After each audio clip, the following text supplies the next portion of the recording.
Chairman, Ambassador Bolton, how many countries are there in the world?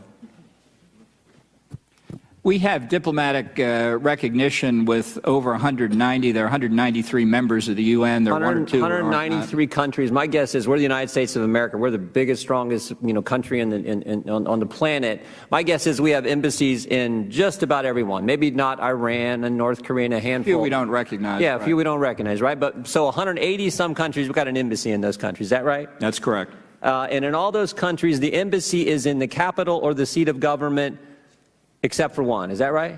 Well, the only exception, the answer to that's yes, basically. Now, Israel became a country in 48. Is that right? Pardon me? Israel became a state in 48. We were the first country to recognize its independence. And exactly, my next question. And who was the first head of state to recognize the nation of Israel? Harry Truman. Harry Truman, President of the United States of America. And then just a few years ago, well, I guess more than a few years ago, 1995, we passed an act, Jerusalem Embassy Act, that almost every single member of Congress voted for. Is that right? That's correct. I think it was like a voice vote in the House, but in the Senate it was like 93-5, right? Something like that. And for this act to take effect and for the embassy to go to Jerusalem, this is amazing. Congress doesn't have to do anything, something we're actually pretty darn good at, right? We don't have to do a darn, and frankly, the president doesn't have to do anything. Is that right? That's correct, and it was a sign Congress was willing to pay for it too, which is also interesting. So this is what I get. We don't have to do anything. The president doesn't have to do anything. Everyone has spoken. The president campaigned on this. The American people elected him as this was a central issue of his campaign.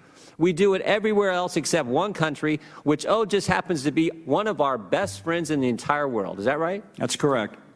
So this is what gets me. It's like, this is real simple to me. This is about remembering your friends. This is about loyalty.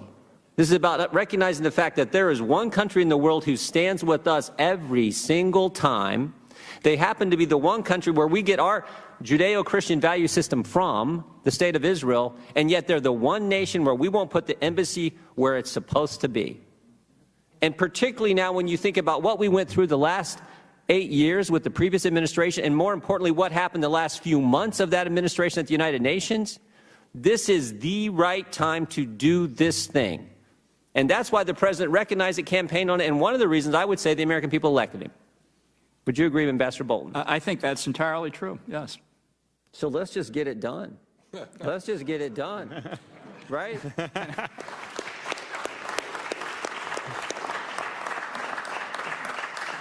I'm entirely persuaded. All right. Yeah.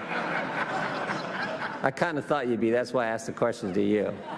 I think actually most of the panelists. I want to thank the chairman. He's worked hard on this. I want to thank all our witnesses who came here.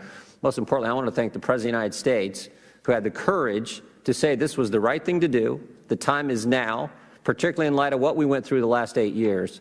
Let's get this done. Let's get it done as quickly as possible. I understand there's some practical concerns. You've all outlined them. Ambassador Gold outlined. That's fine, but let's get this done. It is the right thing to do, and it's most important. When it comes to, you got to remember who your friends are, who share your common set of values, the values that I think make the world a better place. Let's recognize all that and get this thing done. With that, I yield.